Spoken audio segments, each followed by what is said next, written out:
నమస్తే, welcome to Leo. మర్రి రాజశేఖర్ అయితే వైకాపా నుంచి బయటికి వెళ్ళడానికి మెయిన్ కారణం ఎవరు? విడుదల రజనీయ. గతంలో కూడా వీళ్ళిద్దరి మధ్యన ఉన్నటువంటి ఒక పోరు నిజంగా వైకాపాలో చాలా చీలికలు తీసుకొచ్చాయని చెప్పుకోవాలి. అయితే గుంటూరు, చిలకలూరుపేట వీటికి సంబంధించినటువంటి ఒక వైకాపా పూర్తిగా పతనానికి కారణం ఇక్కడ విడుదల రజనీ అని చెప్పుకోవాలి. ఎందుకు కారణాలు అంటే మర్రి రాజశేఖరే చెప్పాడు. ఖచ్చితంగా ప్రతి ఒక్క పెద్ద హోదా కూడా విడుదల రజనీకి ఇస్తున్నారు కానీ నన్ను పట్టించుకోవట్లేదని చెప్పి.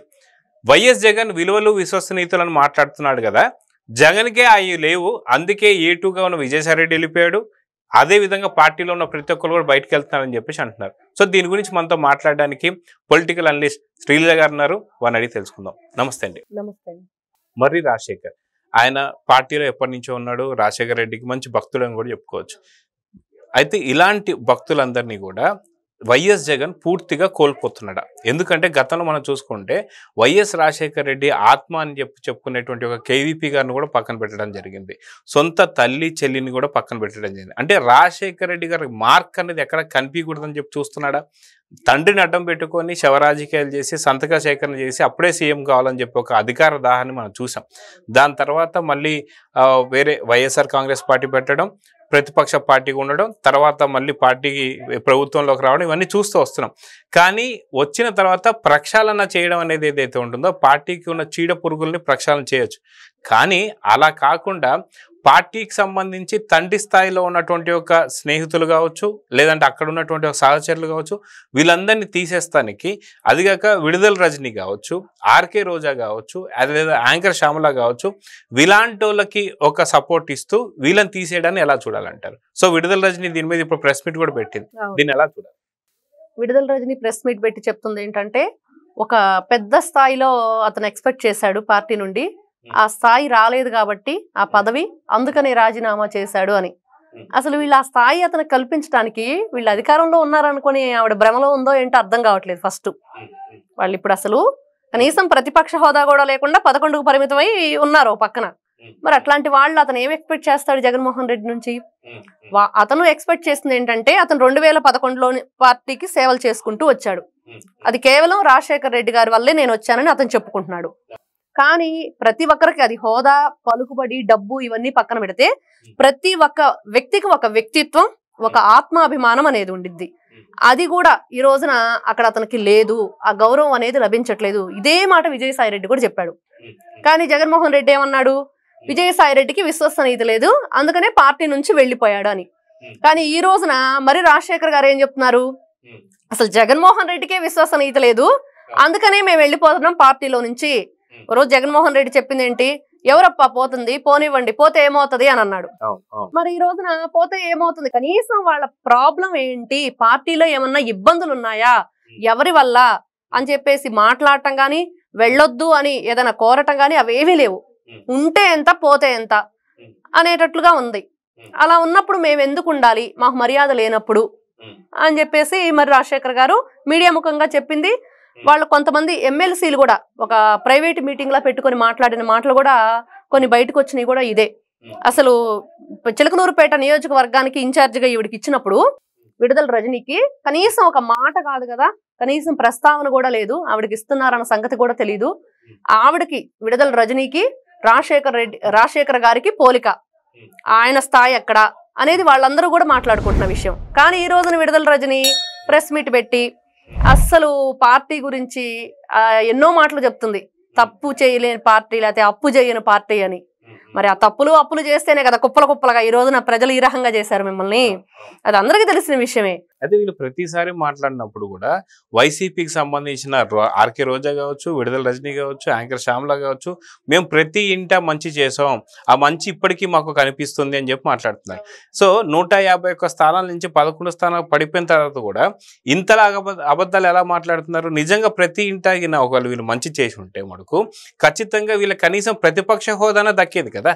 సో ఎందుకని వీళ్ళకి మంచి చేసి, అంటే ఏ రకమైన మంచి చేసి ఉంటారంటే? జగన్మోహన్ రెడ్డి చెప్పాడు కదండి మీడియా ముఖంగా, ఏమని చెప్పాడు?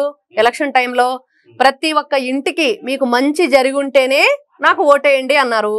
మరి ఈ రోజున వాళ్ళకి వచ్చిన ఓట్లు చూస్తుంటే మరి పక్కన ఉన్నారంటే ఖచ్చితంగా తెలుస్తుంది వాళ్ళు ఏ మంచి చేయలేదని. వాళ్ళు చేసిన మంచి ఏంటి? కోడికత్తి సీన్ ఉన్నాడు, ఈ రోజున కూడా అతనికి వెళ్ళి నువ్వు ఒక్కరోజు కూడా హాజరవ్వలేదు. డాక్టర్ సుధాకర్ ఉన్నాడు, అన్యాయంగా అతన్ని చంపేశారు. ఒకవైపు బాబాయ్ కేసు, దస్తగిరిని కూడా ఈ రోజున ముక్కలు ముక్కలుగా చంపేస్తామని చెప్పేసి బెదిరింపులు. ఒకవైపు అనిల్ యాదవ్ ఉన్నాడు, అతను కూడా బయటకు వచ్చి అప్రూవర్గా మారుతాను, నిజాలు చెప్పేస్తానంటున్నాడు. మరి ఎవరు ఇదంతా చేస్తుంది? మరి జగన్మోహన్ రెడ్డి అని ప్రతి ఒక్కరు ఇప్పుడు మొన్న చూస్తే విజయసాయి రెడ్డి ఇతనికి ఆత్మ, మరి ఆ ఆత్మే బయటకు వచ్చేసి మొత్తం విక్రాంత్ రెడ్డి చేశాడని చెప్పేశాడు.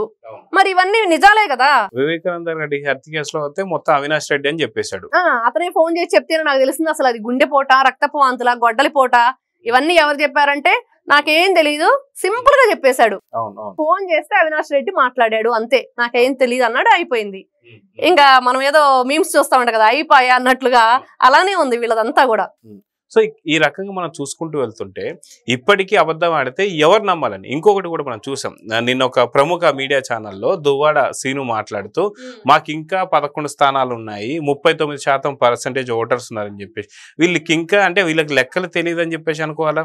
ఇంకో పక్క అంబటి రాంబాబు కూడా ఇంకో మాట మాట్లాడతాడు, అసలు జనసేనకి 100% స్ట్రైక్ రేట్ ఎలా అంటారు మీరు, 175 నియోజకవర్గాలు నించొని అప్పుడు కొడితే కదా అని చెప్పి మాట్లాడతాడు.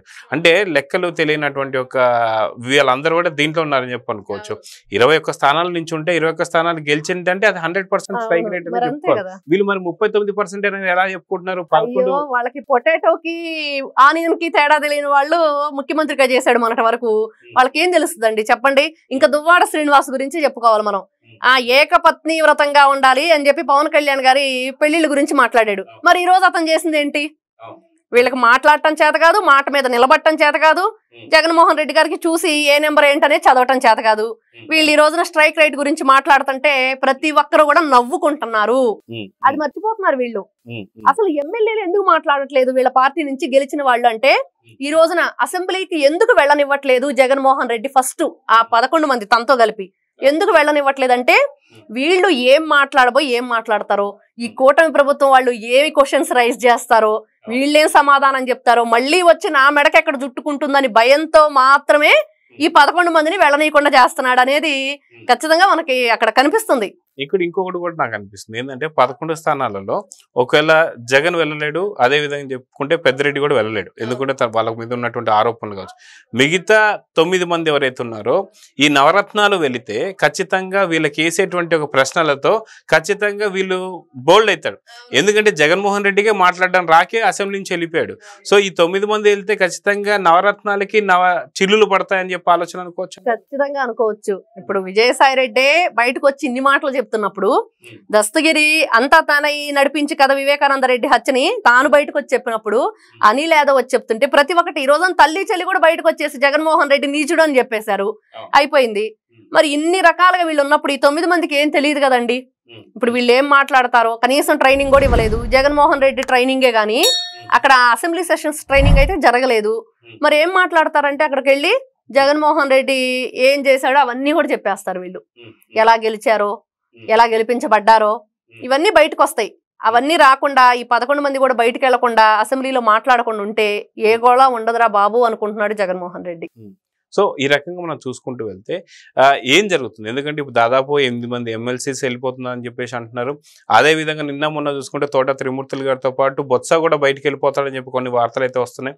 ఇవన్నీ కాకుండా వైసీపీ పార్టీలో అసలుకి పూర్తి ఖాళీగా, అంటే నిన్న దువ్వాడ శ్రీనివాస్ చాలా క్లారిటీ చెప్పేశాడు, మా అన్న పార్టీ పెట్టినప్పుడు ఒక్కడే ఉన్నాడు, ఒక్కడే పోరాడతాడు, ఒక్కడే ఉంటాడంటే కంప్లీట్ గా ఇంకా ఒక్కడే ఉంటాడని చెప్పి చెప్పుకోవచ్చు అంటారా? అంతే. ఇప్పుడు నిన్న అతను కూడా పొన్నవల సుధాకర్ కూడా అదే ప్రెస్ మీట్ పెట్టి చెప్తున్నాడు, మీరంతా కూడా ట్రైలర్ మాత్రమే చూపిస్తున్నారు, మేము సినిమా చూపిస్తామని. వీళ్ళు ఎవరు చూపిస్తారు సినిమా అంటే, వీళ్ళ తరపున ఎవరైతే మాట్లాడి ఈ రోజున శిక్ష అనుభవిస్తున్నారో వాళ్ళందరూ సినిమా చూపిస్తారు. ఎలక్షన్ వస్తుంది, ఎలక్షన్ ఇప్పుడు ఒక 1 year కూడా అవ్వలేదు, కంప్లీట్ అవ్వకుండానే మళ్ళీ ఎలక్షన్ వస్తుంది. జగన్మోహన్ రెడ్డి అన్నట్టుగా కళ్ళు మూసి తెరిస్తే ఇట్లే అయిపోద్ది సంవత్సరం అన్నట్లుగా పొన్నవల సుధాకర్ గారి మాటలు నిజంగా హాస్యాస్పదంగానే ఉన్నాయి. ఇప్పుడు ఎవరైతే దువ్వాడ శ్రీనివాసరావు అనే వ్యక్తి చెప్తున్నాడో ఒంటరి పోరాటమే చేస్తాడు మా అన్న అంటే, అందరూ వెళ్ళిపోతున్నారని అతను ఫిక్స్ అయిపోయాడు. అంటే తను కూడా వెళ్ళిపోతున్నాడని చెప్పి హింట్ ఇచ్చేసినట్టే అనుకోవచ్చా? అతను ఎప్పుడో వెళ్ళిపోయాడండి, ఏదో మాట్లాడుతున్నాడు కానీ ఈ రోజున ఫ్యామిలీ చిన్నాభిన్నం అయిపోయింది, ఆవిడతో ఉంటున్నారు. మరి ఎవరి వల్ల అతనికి సమాజంలో ఎవరైనా రెస్పెక్ట్ ఉంటుందా? ఇటువైపు ఆ పార్టీలో ఉంటేనే రెస్పెక్ట్ లేకుండా ఉంటుంది, ఎందుకంటే బూతుల రాజకీయం అంతా. ఎక్కడా కూడా హత్య రాజకీయాలు, బూతుల రాజకీయం, దాంట్లో ఉండి మళ్ళీ ఇంకొక ఇట్లాంటి పనులు.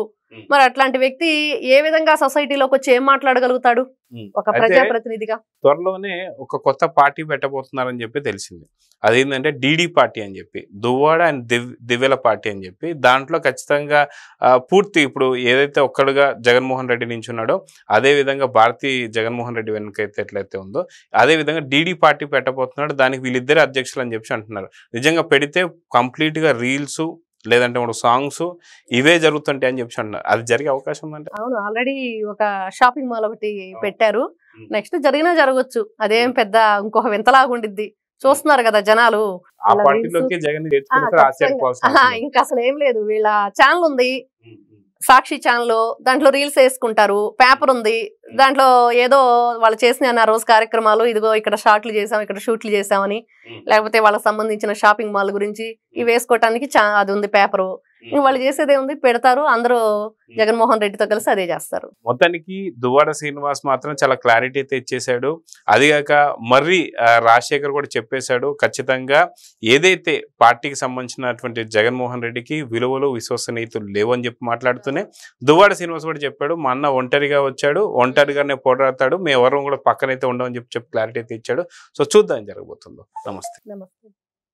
Please subscribe to Leo News for more videos.